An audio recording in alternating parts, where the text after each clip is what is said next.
وبركاته. بسم الله الرحمن الرحيم. الحمد والثناء لله رب العالمين.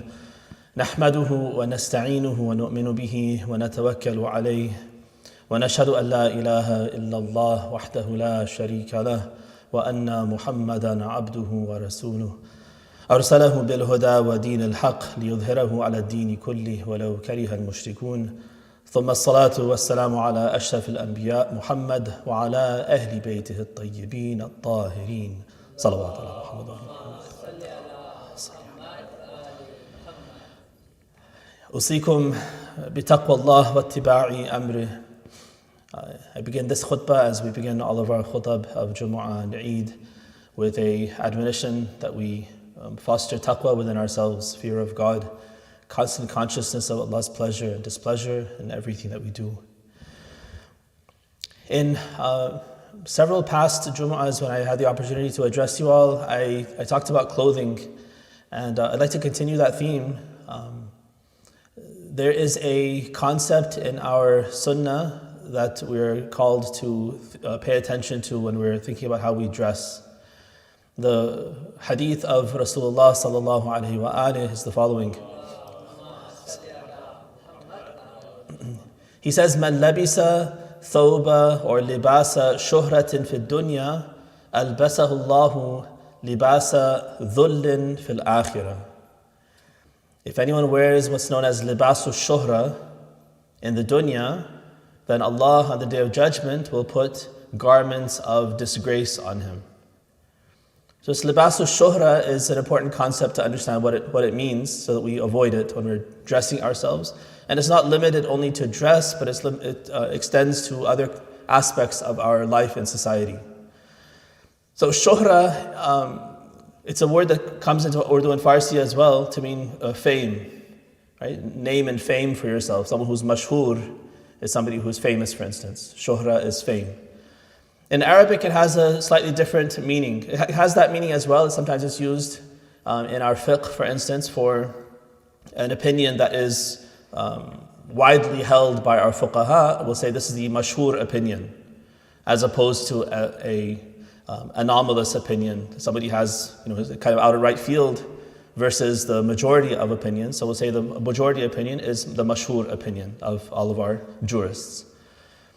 But here, when we're talking about libasu shuhra, the way our fuqaha define it, it's clothing that when you wear it, it attracts negative attention in a way that people see it as an act of disgrace. They feel like they want to denigrate you because of how you're dressed. They look at you and they say, "That's very odd. Why would you wear something like that? That's so disgraceful. Why would you dress like that? Why would she wear this in public?" Right? Those kinds of reactions, if your clothing elicits that reaction from people, then that's libasu shuhra. Right? So this is interesting because sometimes I think we're used to in Islam, in Islamic practice, we figure out what's right and we just do it, and who cares what people think. Right? We sometimes foster that opinion within ourselves, and there are places where that's correct. When there's an issue of right and wrong, there's certain things that they're red lines, solid, universal red lines. I have to pray my prayer, I have to do my salah. If I live in a family or in a community where people look down on someone who prays and say, "Oh, who does he think he is that he's praying his salah?" That's an instance where I say, who cares what they think? This is not something that's based on societal norms, that I only pray if it's normal in society. If it's not normal, then I should go with the flow and do what everyone else is doing. This is a matter of halal and haram, wajib and haram. It doesn't matter what people say and think. This is what Allah wants me to do, and I have to do it. Yes, I should do it in the most beautiful way, in the most appropriate way. I should not be offensive. I should not be arrogant. I should not do it in a way that's bothering people. So for instance, it's makruh to pray in a place where you're in the way. If there's a doorway, if there's a hallway where everyone needs to pass by, and I say, "I'm going to pray right here," well, that's the wrong circumstances to choose to pray in, because now you're bothering people by blocking their way. But the prayer itself is not subject to what people think. As long as I do it in a way that's appropriate, that's not bothering people, that's not interfering with their lives, then that's something I have to do, even if people feel that it's something, disgraceful in their own opinion. That doesn't matter. But with clothing, this is one area where we have clothing is one area where we have this idea of what's known as urf. Like, urf is a word that's used in our fiqh to describe custom. Right? What's normal in society. Right? So we have to be attuned to that. What is the custom in society? What's normal? Like societal norms, those kinds of things. So clothing, we have certain red lines, certain guidelines that we have to fulfill with our clothing. Decency, for instance. Covering certain parts of our body, covering them in certain ways so it doesn't reveal the shape of our body, the contour of our body, both for men and women. Right, that's an important universal concept. It doesn't matter where you live in the world. It doesn't matter what time period you live in. That's something you have to, all clothing for a Muslim needs to fulfill that requirement. Or for women, there are more strict requirements for how her body needs to be covered. Those are universal. It doesn't change from time to time or place to place. But now within those parameters of what's wajib in how you dress, there's also room for urf. What's the societal norm at the time and in the place? So one example is if you go to Iran, for instance, if you go to Qom, even within Iran, if you go to Qom, the norm for how women dress there is very strict. Chador, black chador is the norm for that city. And even if you're visiting, even if that's not normally how you dress when you're here, when you go there, you should abide by that. You should dress like that because that's what's normal there. If you dress in a way that's perfectly Islamically correct and it's appropriate for here and go and transplant that to Qom, you'll be dressed inappropriately. You'll stick out like an eyesore. And everyone will point to you and say, why is she dressed like that? Right? That's not decent. Why, It's perfectly proper dress here. You're checking all the check boxes here, but when you transplant that to another place, it might be inappropriate there. And vice versa. Take that Irani chador or that Iraqi chador, right, and wear that here. Maybe in the masjid that you can pull it off, but in public, it becomes inappropriate. Islamically, it's checking all the boxes. It's appropriate dress, but because this is now very odd. Actually, there are istifta'at. If you look at say Sistani's website, istifta'at, people ask about niqab in particular. Whether or not a woman should wear niqab, whether this is considered libasul shuhra. And he says, yes, if it's people look at it and they think this is very ugly, this is very odd. Why would she dress like that? In society, not amongst Muslims. Right? Normal people, non-Muslims, when they look at that, they say, I feel very uncomfortable around her covering her face like that. Because it's not a requirement of the Sharia, it's now subject to societal norms. And he says, if societal norms deem that to be something very disgraceful, that she would cover her face like that and suspicious and I don't feel comfortable and who knows what what her identity is, who knows if she's a woman, those kinds of doubts are in people's minds, they're very uncomfortable, then this is libasul shuhra, it becomes haram to wear it. Right? So in a different society, maybe in Saudi Arabia, for instance, or even in Iraq, maybe it's okay to wear niqab and maybe it's appropriate. But if you transplant that here, it becomes haram.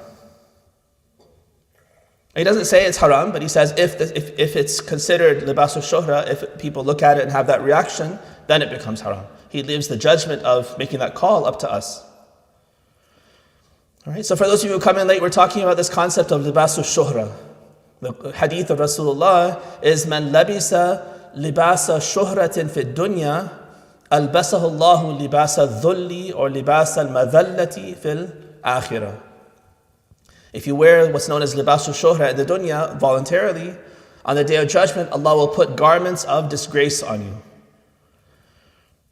All right, so what is this libasul shuhra? It's clothing that elicits this kind of reaction from people. And not just Muslims, even non-Muslims, when they look at it, they say, that's disgraceful. Why would he dress like that? Why would she dress like that? That's such she's bringing dishonor to herself. He's bringing dishonor to himself by dressing like that. And so that brings this whole issue about what urf is. And urf is not something that, we've already said that it's subject to time and place.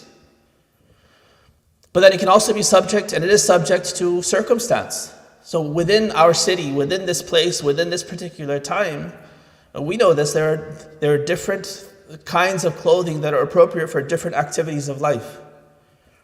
If you dress here in the masjid the way you dress at home when you're going to bed, that's inappropriate. That becomes libas al-shuhra. Right, this is one of my constant pet peeves that I don't see any examples obviously here now, but oftentimes Jum'ah is there, it's an Eid prayer, and you look around, everyone's dressed so beautifully, and then there's one kid who comes in who looks like he just rolled out of bed and his parents brought him in. No socks, sweatpants, baggy t-shirt, hair messed up. Looks like he hasn't even washed his face and he came to the masjid like that. And it's such a disgrace. That's libas al-shuhra. It's haram to dress like that in the masjid. It's an insult to the masjid, an insult to the other people who have come here. How dare you dress like that in the masjid? So these are things that we should be aware of so that we're not stepping over these red lines. So what are some examples? You might think, well, I gave you an example of someone dressing very shabbily, but libas al-shuhra can go on both sides. You could dress in a way that is eye-catching and brings negative attention because you're dressed, for instance, on the cutting edge of fashion. Right? Islamic dress, Islamic etiquette, and even our law doesn't allow for a Muslim to be on the cutting edge of fashion. We should be very solidly in the center of fashion. What is very sensible, very appropriate, right? That's what a Muslim should look like. We shouldn't stand out as somebody who's way out there. Kind of famous people, the movie stars and all this. They'll take pride in dressing in a very new outfit that's just been designed personally for them and actually been sewn on them, and it's just totally a sculpture or something so strange or so weird, and they take pride in that. That's way over. That's even past the cutting edge of fashion. That's definitely haram. If a Muslim ever were to dress like that, then absolutely they're doomed for libas al-dhul, disgrace in the hereafter. Not to despise the fact that it's indecent and all of that, but just the fact that it's at that end of fashion, it becomes haram. And this goes for men and women both. So we should dress in a way that's very appropriate for our time and our place and our circumstance. And so for instance, wearing very dressy clothes while you're doing your housework and you're cleaning your house, that's also frowned upon. We have a hadith that talk about this, that this is israf. Israf is wastefulness. You're wearing your finest clothes, and here you're sweeping your house or mowing your lawn or something like that. That's inappropriate. That's wrong clothing. You're wasting that good clothing that was more expensive, that was meant for good circumstances, and you're cleaning your house with this. So just like wearing those clothes that you just woke up in, or you're cleaning your house with, or you're playing sports into the masjid is inappropriate. Wearing the clothes for the masjid that are, zina, khudu zinatakum inda kulli masjid, we're commanded to, adorn ourselves in our finest clothes for the masjid. Wearing that at the time of exercise or at the time of house cleaning and yard work is also inappropriate. So it's very important for us to be attuned to these things. Our societal norms, and then within society also, what are the different circumstances of life that you find yourself in, and for each one, what is appropriate? When people see you dressed like that, they'll say, he's dressed perfectly, appropriately for this circumstance. In this time, in this place, and in this circumstance, he looks very smart. Right? Recite with salawat ala Muhammad wa ali Muhammad.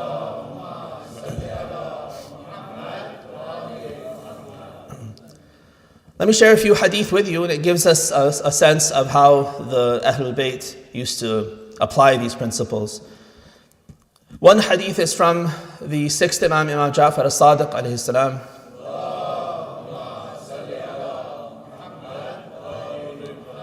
He says, "Kafa bir-rajuli khizyan an yalbasa thawban mushahhiran." He says it's enough of a disgrace that you bring upon yourself as a person if you wear this libas al-shuhra, this clothing that makes people look at you and say, "That's so inappropriate. Why would she wear something like that? Why would he wear something like that? That brings disgrace to himself. It's such a shame that he dressed like that in this particular circumstance." If that is the reaction of people, then that's libas al-shuhra. And you're bringing disgrace upon yourself.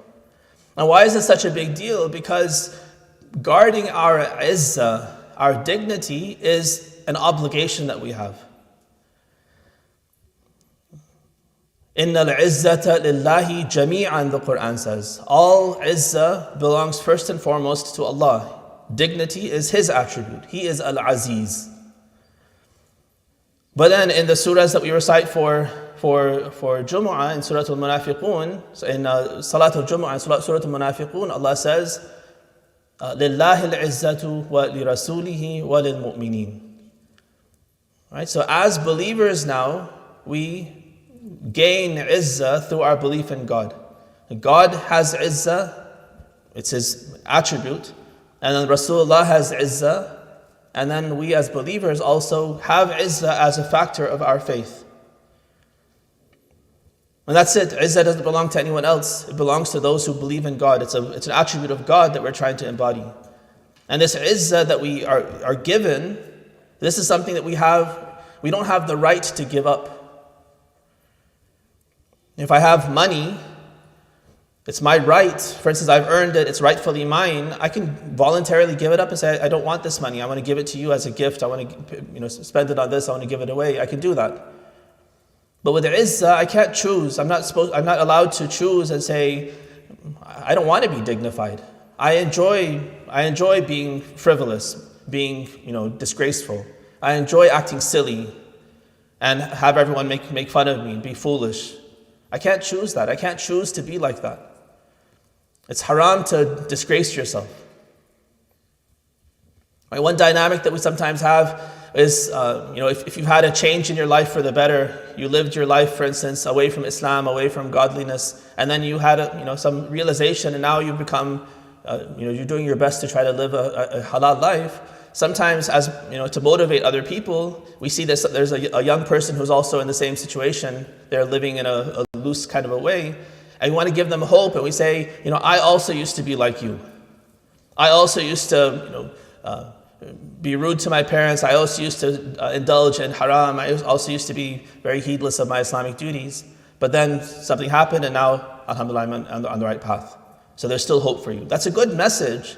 But it's a wrong way of conveying that message. Because what have you done in the process? You've disgraced yourself. You've exposed your sin. You've exposed the fact that even at some time in your life, you were living like this. We're not allowed to do that. Allah He's Satarul Uyub. One of His aspects, the ways that He shows mercy to us is by guarding our weaknesses. Kam min itharin waqayta. In Dua Kumail, we marvel at all the different slip-ups that we've committed, and Allah has guarded us.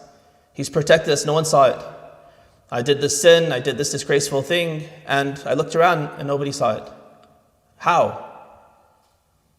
Normal circumstances, everyone should have seen it, and they should all be talking about it and spreading rumors about me that he did such a disgraceful thing. But Allah steps in to guard my izzah as a believer. As long as I am also concerned about my izzah, He will guard it. And He won't let anyone see it. Even if they see it with their eyes, they won't pay attention. They don't remember.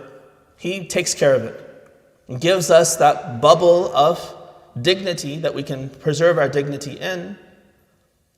Now, if I come and pop that bubble on my own and say, no, I want everyone to know about my sin. I want everyone to know how disgraceful I acted. We're not allowed to do that. Right? This is not something that we can give up voluntarily. And so this libasul shuhra, wearing clothes like this that cause people to feel that we are acting disgracefully, this is part of that same prohibition. We're not allowed to act in a way that draws that kind of negative reaction from people. And then he adds, I mentioned at the beginning that this is not libasul shuhra. The shuhra is not only for clothing. We talk about that a lot, and ahadith also mention that a lot, but he also extends it now to other aspects of life. He says, anyone who وَيَرْكَبَ دَابَّةً مُشَهِرًا. In those days, they would ride animals. So if someone rides an animal that is a dabbatu shuhra. And nowadays, you translate that into a car, for instance. If I drive a car that, again, brings that kind of negative attention. People look at my car and they say, this is ridiculous. He's a grown man and he's driving this kind of sports car. He's a grown man, or he's a dignified person and he's driving this kind of a junky car. It goes both ways. It's not only that it's disgraceful because it's so lavish or expensive. It could be disgraceful because it's so rickety and so trashy that when they see you driving that, when you shouldn't be, you have the wealth, you have the wherewithal to be able to fix that car, to drive a better car. If they look at you and say, this is not appropriate for him at all. He's a big step down in his dignity that he's driving this kind of a car. It goes both ways.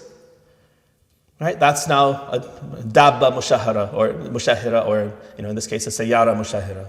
It's a car that's bringing you disgrace.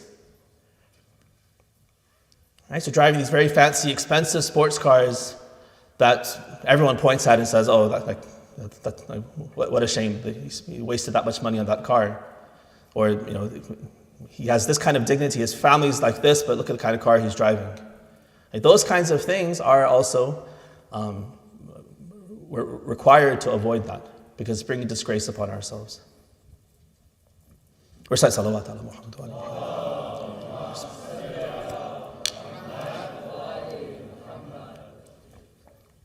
In another tradition, this is from Imam al-Kadhim alayhi salatu wassalam.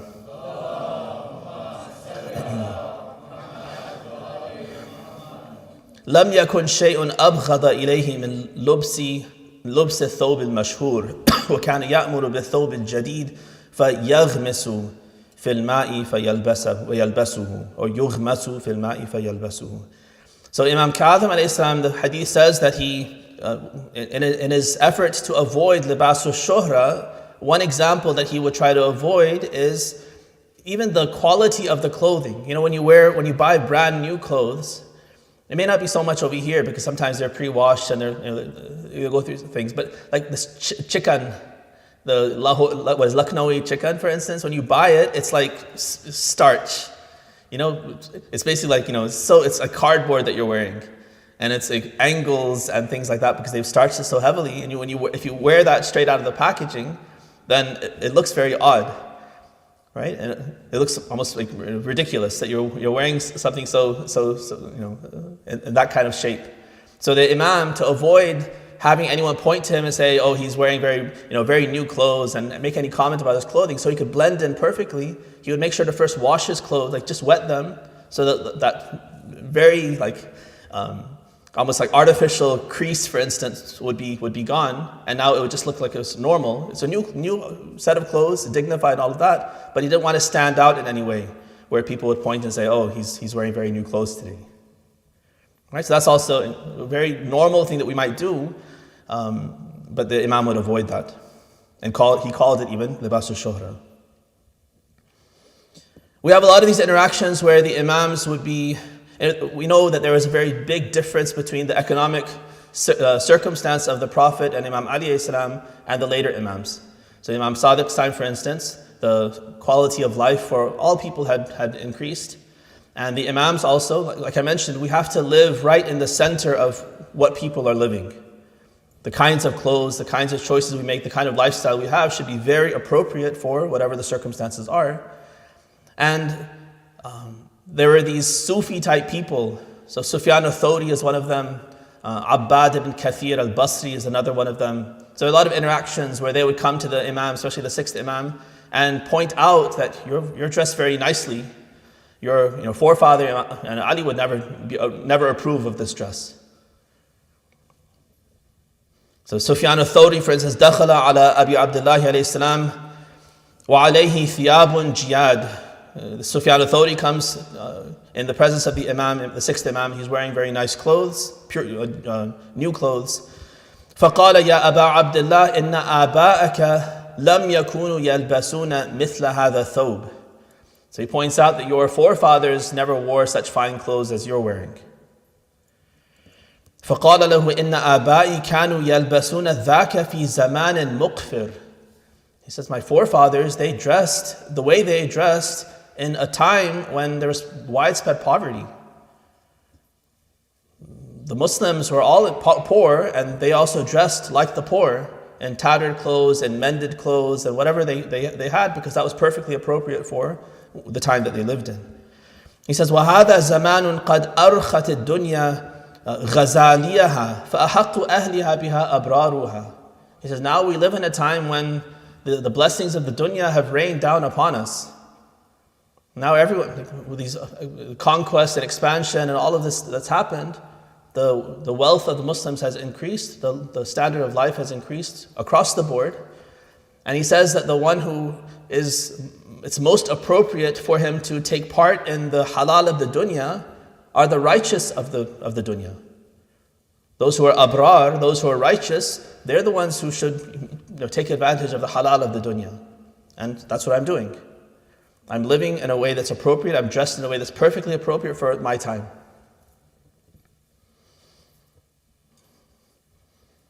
In another tradition, this is with Abbad al-Basri. So Imam Sadiq alayhi salam says,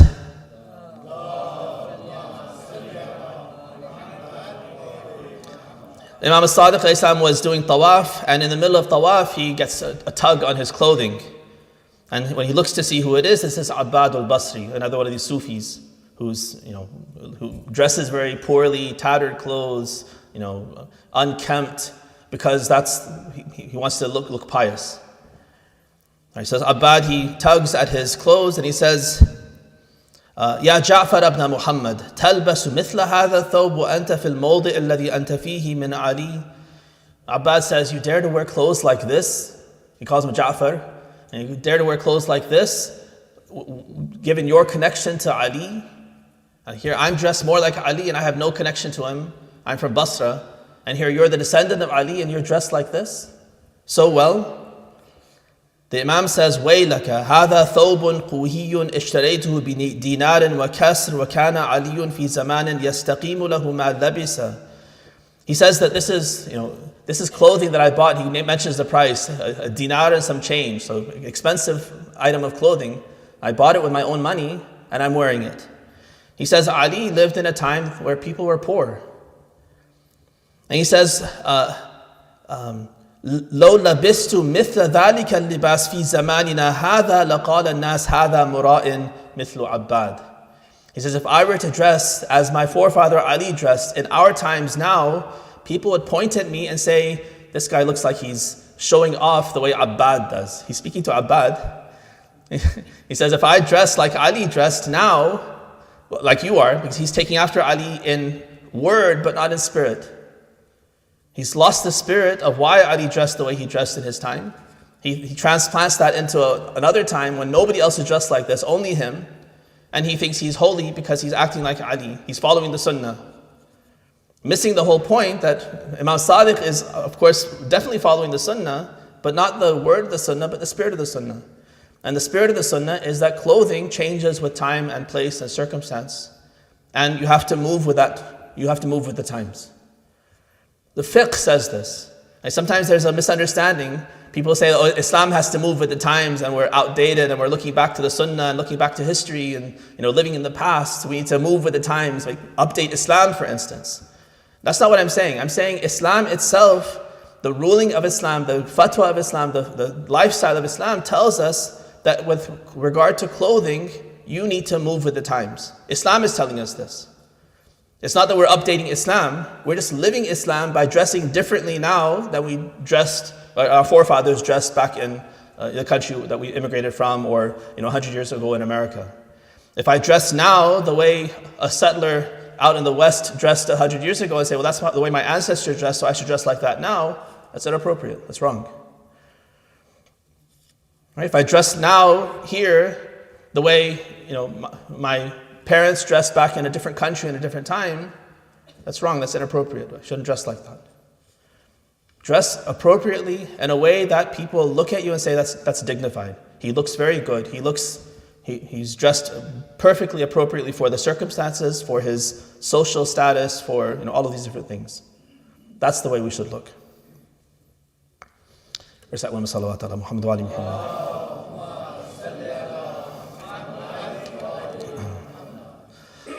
بسم الله الرحمن الرحيم إنا أعطيناك الكوثر فصلي لربك وانحر إن شانئك هو الأبتر. اللهم صل على محمد. اللهم صل على محمد.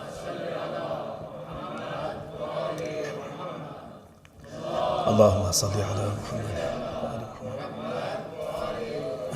بسم الله الرحمن الرحيم الحمد والثناء لله رب العالمين والصلاة والسلام على أشرف الأنبياء محمد وعلى أهل بيته الطيبين الطاهرين.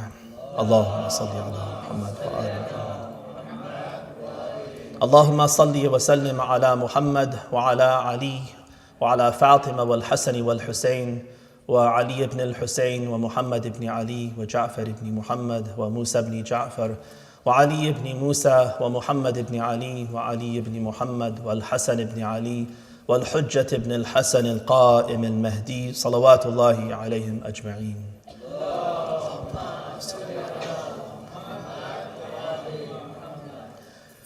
Once again, I admonish all of us present to have taqwa of Allah, to fear Him, to be very conscious of His pleasure and displeasure in everything that we do. In the first khutbah, I was talking about this idea of libasul shuhra. The reason why this is important, I think it's the third or fourth khutbah now that I've given on clothing and dress. It's something something that we, of course, we have to wear to cover ourselves. But then it's so much tied to our standing and our dignity and our social interactions.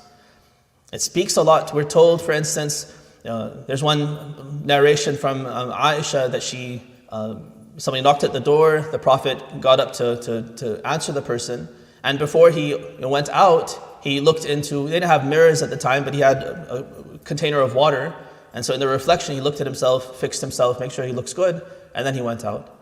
And when he comes back, Aisha says, you're Rasulullah, you're this and that, why did you bother? He's nobody compared to you. He said, no, I have to, He says Allah is Jameel, He loves Jamal. Allah Himself is beautiful and He loves beauty. And He loves for us to beautify ourselves, to adorn ourselves when we visit one another, when we meet one another. We should never come out of our house, we should never even face our family in a way that we don't look good. Make sure we comb our hair, make sure we look fresh, change our clothes, whatever we need to do in that circumstance. Again, you don't have to dress up formally if you're coming to breakfast. But there's a difference between maybe how you dressed when you're sleeping and how you look when you wake up versus now when you face your family, how you should look. Right? Certainly there's some freshening up, there's some things that you can do to make yourself look better, smell better, those kinds of things before you now come and interact with your family. And now if you're going to step out of your house or you have a guest coming over, now it's a whole different ballgame. You should dress appropriately for that circumstance. If you're coming to the masjid, the commandment of Allah is adorn yourself when you pray. That's any prayer, not only in the masjid, even at home when you pray, you should dress up. Now He doesn't want fancy clothes like a wedding, but He wants clean clothes. He wants white clothes if possible. He wants you to look good when you're coming to pray. It shows your respect for the prayer and for Allah before whom you're standing. So there's a divine relationship that you need to mind as you're dressing. There is a social interaction that you need to mind as you're dressing. If you come over to my house and you're dressed inappropriately and I've invited you and I'm feeding you and now you're here in a t-shirt, I'm going to feel insulted. I went through so much to host you, and here you dress like this when you come to my house? You couldn't even comb your hair? You couldn't even put on a nice shirt? When you come to the masjid, it's Eid, it's Jumu'ah, even daily prayers, and you come dressed in a t-shirt and sweatpants, you come in torn jeans, that's inappropriate. You couldn't comb your hair, you couldn't put on decent clothes. Even if sometimes your circumstances might be that you're going to the gym or you're playing or something like that, and you want to come to the masjid to pray. Fine, that maybe it's exceptional. Maybe you can think ahead and say, I'm going to go to the masjid, let me have an extra thobe or kurta or something like that in my car, so that when I have those circumstances, I can throw that over. And at least I've now made myself presentable on the outside, even if my clothes are still not the best, but I've made an effort to do the best I could with the circumstances and show Allah, show my fellow Muslims that I care. Right? Otherwise, you're insulting the people that you're meeting, you're insulting the sanctity of the masjid, you're insulting Allah Himself before whom you're standing. Right? So it's really important that we pay attention to this. It's not something frivolous. It is a very important part of our life as Muslims, that we dress appropriately. And this libasul shuhra is something that we really have to watch out for. Never should we dress in a way, never should our car be in such a way, never should our home be in such a way. All the circumstances of our life should not be such that it draws negative attention and people point and say, that's inappropriate, that's disgraceful.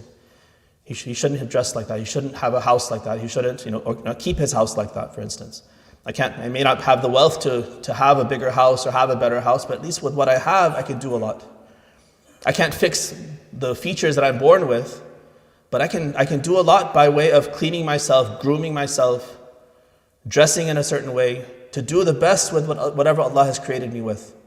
I can't look any better than I do, but I can trim my beard, I can trim, cut my hair, comb my hair, and all of those things show effort and actually mean a lot more than the natural beauty that Allah has given me.